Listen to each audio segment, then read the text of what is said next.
Agaseke k'amakuru mu karere ngapfunduriye muri Kongo Kinshasa. Ihuriro F23 ryatangaje ko ingabo za Repubulika Demokarasi ya Kongo n'abafatanyije ku rugamba zikomeje kugaba ibitero ku duce dutuwe n'abaturage benshi muri teritwari ya Masisi. Rinavuga ko ubutegetsi bwa Kongo buri gutegura ibitero bikomeye mu ntara ya Kivu y'Amajyaruguru na Kivu y'Amajyepfo. Mu butumwa umuvugizi w'ihuriro Lawrence Kanyuka yanditse ku rubuga rwa X ku itariki ya 14 yavuze ko ku cyumweru tariki ya 12 saa 12:05 za nimugoroba FARDC nabo bafatanije bagabye igitero ku gace ka Maremo n'inkengero zako muri Masisi. Yavuze ko kuri uwo munsi saa 1:25 za nimugoroba bongeye kwibasira santere ya Miyanja nayo iri muri Masisi. F23 yakomeje ivuga ko mu rukero rwo kuwa kabiri isaa 6 za nijoro izo ngabo zagabye ikindi gitero ku gace ka Gasenyi mbere yo kongera kwibasira utundi duce twa Rukina Gatovu saa 2:50 za mu gitondo. Nk'uko rero bivuga ibi bitero byagabwe mu duce dutuwe n'abaturage benshi byateje impfu, kwangiza imitungo basivile no guhungisha imiryango myinshi. F23 yongeye gushinja ubutegetsi bwa Kongo Kinshasa gukomeza kohereza abasirikare benshi n'ibikoresho bya gisirikare mu rwego rwo gutegura ibitero bikomeye mu ntara za Kivu y'Amajyaruguru na Kivu y'Amajyepfo, ivuga ko bishobora gushyira mu kaga abaturage. Uyu mutwe wavuze ko uzakomeza ibikorwa byo kurinda abasivile no gushyiraho agace k'umutekano ugamije kurinda ibitero, uvuga ko bikorwa n'ingabo za FARDC n'abafatanije. Ku ruhande rwa leta ya Kongo Kinshasa ntacyo yari yatangaza ku birego bikubiye muri iri tangazo ryatangajwe n'F23. Ese aho ufite indwara zakubayeho akarande,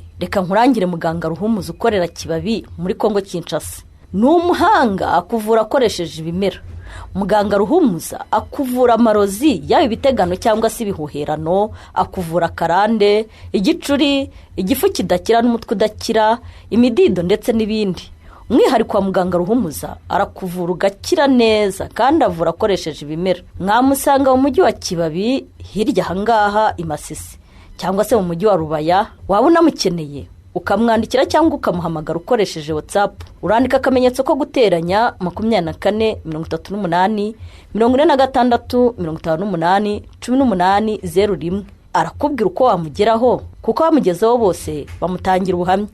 Umwihariko wa muganga Ruhumuza nuko anahugura abandi baganga mu kuvura bakoresheje ibimera. Guverinoma ya Kongo Kinshasa ariko kandi yohereje mu gihugu mu basirikare batatu bakuru ba FARDC aho bagiye guhagarira Kinshasa mu rwego rw'uburyo bwo kugenzura ibarizwa ry'agahenge mu ntambara ihanganye n'umutwe M23. Abo basirikare barimo Lieutenant Colonel Bemwe Pure Kosima ari nawe uyoboye iryo tsinda, Major Kuri Bofanda Freddy na Major Kitoko Dimonekene Andre. Abo basirikare bakuru uko ari batatu bose bakizwe mu itsinda rihagarariye uruhande rwa leta ya Kongo. Abo ofisiye bakuru uko ari batatu bose bakizwe mu itsinda rihagarariye uruhande rwa leta ya Kongo Kinshasa muri rwego ruzi nka mekanizme conjoint de verification RG Presse. Mwibara yanditswe ku itariki 2 Nyakanga na Minisitiri w'Ingabo za Kongo Gikabombo Mwandiyamvita akayandikira umuyobozi wa MONUSCO yashimiye ubutumwa bw'umuryango w'abibumbye ku bufasha bwabwo mu gukurikirana ibarizwa ry'agahenge no gushyigikira urwo rwego. Minisitiri Kabombo yavuze ko koherezwa kw'aba basirikare ari mu rwego rw'ubwumvikane bwawe hagati ya Minisiteri y'Ingabo za Kongo Kinshasa na MONUSCO, aho ubutumwa bwiyemeje gufasha bari abasirikare mu rugendo rwabo rugigoma. Uru ni urwego rwashyizweho rwo kugenzura no gutanga amakuru ku byabinyurije n'amasezerano y'agahenge mu burasirazuba bwa Repubulika Demokarasi ya Kongo. MONUSCO imaze igihe ishyigikira umushinga inatanga ibikoresho n'ibikorwa remezo kugira ngo ukore neza Goma. Uku koherezwa ko bagariye FARDC mu mujyi wa Goma usanzwe ugenzurwa M23 kuje mu gihe ibikorwa byo gushyira mu bikorwa ibyemezo byavuye mu biganiro bya Doha na Washington bikomeje, aho impande zirebwa n'amakimbirane zisabwa kubahiriza agahenge no gushyira uburyo bwo kugenzura imirwano. Abasesenguzi bavuga ko FARDC yo kugira bayihagarariye kuri urwo rwego igoma bishobora gufasha mu kubona amakuru aturutse ku mpande zombi no mu gukurikirana ibigo byo kutubahiriza agahenge. Perezida wa Repubulika Demokarasi ya Kongo Felix Antoine Tshisekedi akomeje ibikorwa bya diplomasi bigamije gushaka ubufatanye mu gukemura ikibazo cy'umutekano muke ukomeje kugaragara muri sosiyete bw'igihugu. Kuwa mbere Perezida wa Kongo yohereje Minisitiri ushinzwe ububanyi n'akarere n'ubuhuza bw'ibihugu Floribert Anzurune Isirokechi mu gihugu cya Uganda warahagarariye umukuru w'igihugu cya Kongo mu butumwa bwihariye. Muri urwo rugendo i Kampala, Floribert Anzurune yagiranye ibiganiro Perezida wa Uganda akaba n'umuyobozi uriho umuryango wa Afurika y'Iburasirazuba EAC Yoweri Kaguta Museveni, aho baganiriye ku bibazo by'umutekano muri Burasirazuba bwa Kongo ndetse n'ingamba zikomeje gushyirwaho mu gushaka inzira y'amahoro. Nk'uko byatangajwe n'impande zombi, ibiganiro byibanze ku buryo ibihugu byo mu karere byafatanya mu gushyigikira inzira za politike, ubuhuza n'ibikorwa bigamije guhagarika imirwano, hagashaka igisubizo kirambye ku bibazo by'umutekano bimaze igihe bihangayikishije abaturage muri Burasirazuba bwa Kongo. Urugendo rwa Floribert Anzurune rubaye mu gihe leta ya Kongo ikomeje ibikorwa bya diplomasi nyuma y'amasezerano y'amahoro yashyizwe i Washington tariki enye Ukuboza k'umwaka ushize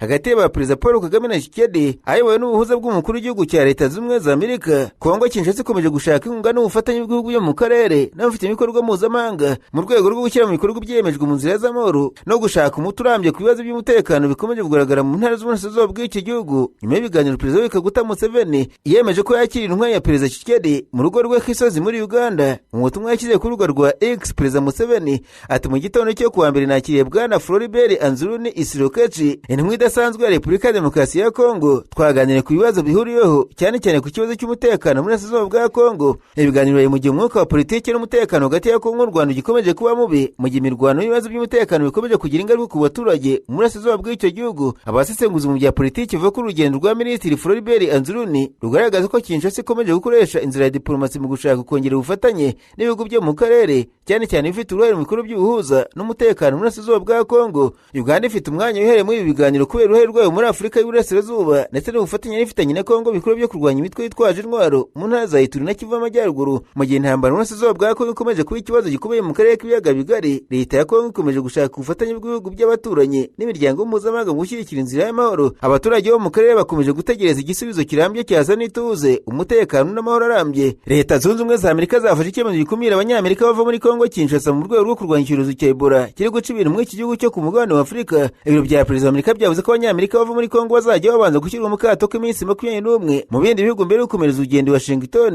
Minisiteri y'ubuzima muri Kongo igaragaza ko kugeza ku itariki 11 Nyakanga byemeje ko abantu 926 banduye iki cyorezo barimo 72 bamaze gupfa. abanyamerika babiri bo muganga Dr. Peter Stafford banduriye Ebola muri Kongo boherezwa mu bitaro byo mu Budage aho bitabwaho byihariye mbere yo gusubira muri Amerika. Amerika yari yafashe icyemezo cyo gukumira gusa abanyamahanga bava muri Kongo, yemera abanyamerika gutaha ariko bigaragaza ko icyorezo gikomeje gufata intera ku buryo hari ibyago ko cyagera i Washington. abanyamerika ba nyuma barirwa muri 20 bageze Washington ku itariki ya 10 Nyakanga bavuye muri Kongo Kinshasa, bivuze ko nyuma yabo abandi batazemererwa kwinjira. perezida wa Kongo Kinshasa ariko kandi yashyizeho Dr. Steve Ahuka nk'umuyobozi ushinzwe ibikorwa byo guhangana n'icyorezo cya Ebola kuri rwego rw'igihugu mu rwego rwo gukaza ingamba zo kurwanya iki cyorezo gikomeje guhitana ubuzima bw'abaturage. iki cyemezo cyafatiwe mu nama ya kane y'itsinda ryihariye rishinzwe guhangana n'Ebola yabereye ku kiraro cy'umuryango wa Afurika yunze ubumwe Kinshasa ku wa mbere, yitabiriwe n'abayobozi batandukanye barimo Minisitiri w'ubuzima n'abafatanyabikorwa mpuzamahanga. perezida Tshisekedi yavuze ko iki cyorezo gikomeje gukwirakwira cyane mu ntara ya Ituri ndetse ko hari impungenge z'uko cyageze mu zindi ntara zitari zarigeze zikigaragaramo. imibare iheruka yatangaje ko abantu 900 bamaze kwandura Ebola, muri bo 700 bakaba baramaze gupfa, ibintu byatumye ubuyobozi bwihutira kongera imbaraga mu bikorwa byo kuyikumira. Minisitiri w'ubuzima, isuku n'ubwiteganyirize Dr. Roger Kamba yavuze ko ibikorwa byo kwegera abaturage no kubakangurira kwirinda Ebola byatangiye gutanga umusaruro, ashimangira ko guverinoma izakomeza gukorana n'abaturage mu gukumira ikwirakwira ry'iki cyorezo. muri iyo nama kandi Ryan J. McCarthy ushinzwe by'agateganyo ambasade ya Leta Zunze Amerika muri Kongo yongeye gushimangira ko igihugu cye gikomeje gutera inkunga Kongo mu rugamba rwo kurwanya Ebola. yatangaje ko Amerika imaze gutanga $600 z'amadolari y'Amerika yo gufasha ibikorwa byo guhangana na Ebola kandi ko izakomeza gutera inkunga izi gahunda kugeza igihe icyorezo kizaba cyaracitse burundu. urubanza rushya rwo mu rwego Minisitiri w'Ubutabera muri Kongo Constant Mutamba rwatangiye kuwa mbere w'iki cyumweru imbere y'urukiko rusesa imanza muri Kongo Kinshasa. ni urubanza rurana imicungire y'amafaranga aturuka ku kigega cy'indishyi n'ingurane ku bahohotewe n'ibikorwa bitemeye bya Uganda muri Kongo Kinshasa Freeveo, mu gihe havuga ko hari amafaranga yanyerejwe. mu ibara yashyizwe ahagaragara tariki Nyakanga, Constant Mutamba yamaganye itotezwa rya politiki yakorewe maze afata icyemezo cyo kwitaba imbonankubone kugira ngo amagambo yagaragaze ukuri. urubanza rwiswe Affaire Freeveo rwari rusanzwe ruvugwa mu rukiko rw'ubujurire rwa Kinshasa Igombe, rwari rwategetse Constant Mutamba kugaragara ngo atange amakuru. iki cyemezo cyakurikiye iburanisha ryo ku itariki 30 Mata, aho impaka zibanze ku mafaranga asaga $50 z'amadolari y'Amerika, amafaranga avuga ko yatanzwe mbere yo kubona icyemezo giturutse ku buyobozi bukuru bw'igenzura ry'amasoko ya leta. undi uregwa muri iyi dosiye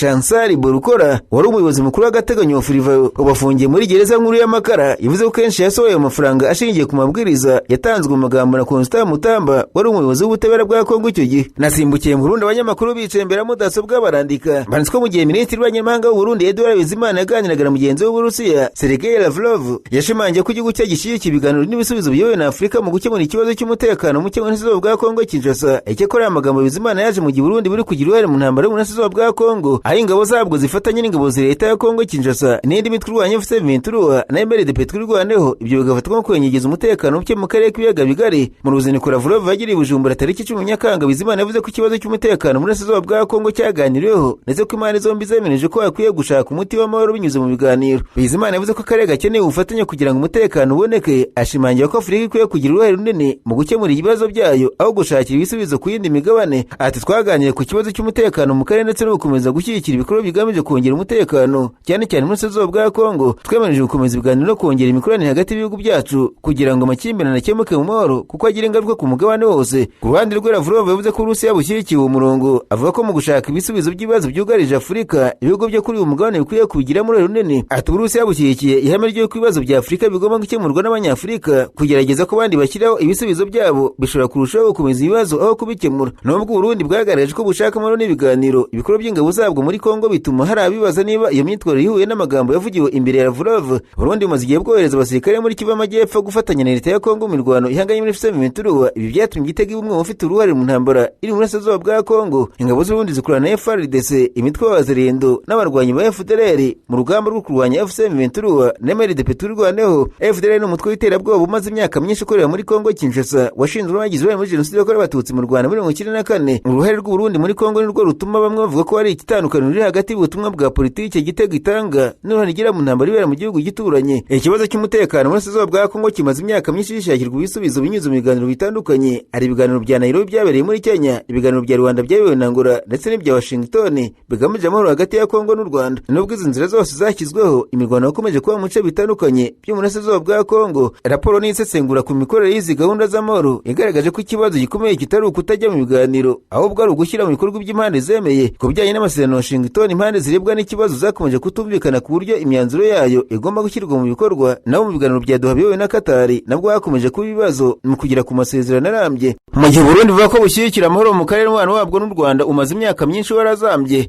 ibibazo byongereye cyane imegerageza y'uguri ku butegetsi bwa Perezida Pierre Nkurunziza. Muri Gicurasi 2015 Burundi bwashinjwe Rwanda gucumbikira mu bantu bakekwaho kugira uruhare muri uwo mugambi no kwanga kubatanga. Leta y'u Rwanda yagaragaje ko kohereza abo bantu byabinyuranyije n'amategeko mpuzamahanga arengera impunzi. Mu kuboza kwa 2023 nyuma y'igitero cyagabwe muri zone Gatumba mu Burundi, Gitega yashinjwe Rwanda gufasha umutwe wa Tabara wagabye icyo gitero. U Rwanda rwahakanye ibyo birego, vuga ko nta ruhare rugira mu bikorwa by'uwo mutwe. Nyuma y'aho muri Mutarama mu myaka 2 ishize Burundi bwafunze imipaka yabwo n'u Rwanda bushinja Kigali guhungabanya umutekano wabwo. Nta kimenyetso na kimwe Burundi bwigeze bugaragaza bushingiyeho iki kirego bushinja u Rwanda. Nubwo mu bihe bitandukanye Perezida wabwo Evariste Ndayishimiye yagiye avuga amagambo akomeye ku Rwanda ahigira guhangana narwo. Mu ntangiriro z'umwaka ushize Ndayishimiye yavuze ko igihugu cye cyiteguye guhangana n'u Rwanda, avuga ko kugaba itera i Kigali byoroshye kuko ngo si kuruvuye ikirundo. Ibi byakurikiwe n'ibiganiro by'abayobozi b'inzego z'umutekano z'ibihugu byombi byari bigamije guhosha umwuka mubi, ariko nyuma y'uwo mwuka wongera kuba mubi. Urugendo rwa Sergei Lavrov mu Burundi rwongeye kugaragaza uburyo Gitega ishaka kwerekana ko ishyigikiye ibisubizo bya Afurika kandi ko kiri imbere ibiganiro. Ariko ibikorwa byabwo muri Kongo, aho ifite ingabo zikorana n'impande zihanganye na M23 n'amateka y'amakimbirane ifitanye n'u Rwanda, bituma hari abakomeza kwibaza niba kuko ibikorwa bya Gitega bihura n'amagambo ivuga. Mu gihe akarere k'ibiyaga bigari gukomeje gushaka amahoro arambye, abasesenguzi bavuga ko ibisubizo bitazava gusa mu biganiro, ahubwo bizashingira ku bushake bwa buri ruhande no guhagarika ibikorwa bishobora kunyegeza amakimbirane. Nararanganisha amaso ibinyamakuru byandikirwa muri Tanzania. Abanyamakuru bakiza amakaramu ku mpapuro barandika. Banditswe Perezida wa Tanzania Samia Suluhu Hassan yavuze ko igihugu cye cyubahiriza uburenganzira bwa muntu kandi ko ibinengwa n'amahanga ku bijyanye n'iyo ngingo ari umugambi ugamije gutesha agaciro iterambere ry'ibihugu bikiri mu nzira y'amajyambere. Mu ijambo yagejeje ku bitabira inteko rusange yo ku 16 y'ishyirahamwe ry'abavoka ba leta n'abajyanama mu by'amategeko yabereye Arusha ku itariki 13 Nyakanga, Perezida Samia Suluhu Hassan yavuze ko Tanzania ikurikiza amahame y'akarere n'ay'amahanga yerekeye uburenganzira bwa muntu kandi ko yashyize uburyo bw'amategeko bwo kurinda uburenganzira bw'abaturage. Perezida Samia yavuze ko ingingo zerekeye uburenganzira bwa muntu zinjijwe mu itegeko nshinga rya Repubulika Yunze Ubumwe ya Tanzania mu 1984 kandi ko zakomeje gushimangirwa n'amategeko atandukanye. Yongeraho ko umuturage wese wumva yarenganijwe afite uburenganzira bwo kwitabaza inkiko kugira ngo arenganurwe. Yanagaragaje ko kuba urukiko nyafurika rwita ku burenganzira bwa muntu African Court on Human and People's Rights rufite icyicaro Arusha muri Tanzania ari ikimenyetso cy'uko Tanzania imaze igihe yiyemeje guteza imbere no kurinda uburenganzira bwa muntu. Perezida Samia yavuze kandi ko arimo gukwirakwiza amakuru mabi agamije guca intege ibihugu bikiri mu nzira y'amajyambere mu bukungu no muri politike. Yakoresheje umugani bakora abashaka guhabika imbwa kugira ngo babone urwitwazo rwo kuyimanika. Ashimangiye ko Tanzania idakwiye gucibwa urubanza hashingiye ku nkuru yavuze ko ziyobya abantu. Ati Tanzania ihagaze neza ku kubahiriza uburenganzira bwa muntu, ariko yanashimangiye ko kubahiriza uburenganzira bwa muntu bidakuraho inshingano zo kubahiriza amategeko. Ati nta muntu uri hejuru y'amategeko yacu, uwo ari wese uyishe azabihanirwa. Yongeye ko kubahiriza amategeko ari imwe mu nkingi z'ingenzi z'ubutegetsi bwe.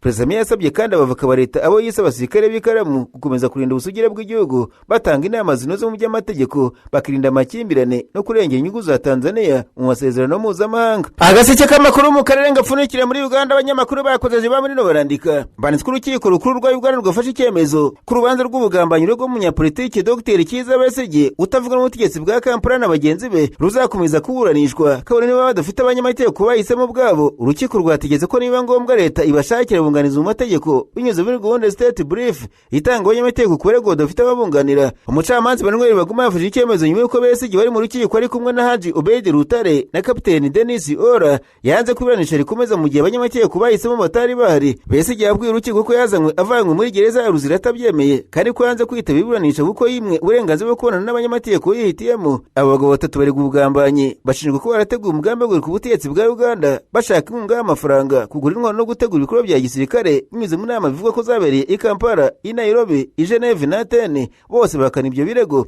Ubushinjacyaha bwavuze ko bwari bwiteguye gukomeza urubanza n'ubwo abanyamategeko b'abaregwa batari bahari, bavuga ko abatangabuhamya babwo bari bamaze kugera mu rukiko. Besigye yavuze ko gukomeza urubanza adafite abanyamategeko yahisemo barimo Elias Lukwago na Marita Karua binyuranyije uburenganzira bwo kuburana mu buryo buboneye. Yavuze ko Lukwago yakorewe iyicarubozo, amafoto yabyo agakwira ku mbuga nkoranyambaga, mu gihe Marita Karua yirukanwe muri Uganda agasubizwa muri Kenya, ibintu byatumye adashobora kubunganira. Igihe umucamanza amubazaga niba rumwimye ku mugaragaro uburenganzira bwo kunganirwa n'abo banyamategeko, Besigye yashubije ko icyo kibazo gisanzwe kiri mu rubanza rutegereje gufatwaho icyemezo n'urukiko rukuru, nubwo bemeze gutya ariko urukiko rwemeje ko urubanza rutagomba guhagarara, ahubwo ko leta ishobora kubashyiriraho abanyamategeko mu gihe bo bihitiyemo badahari.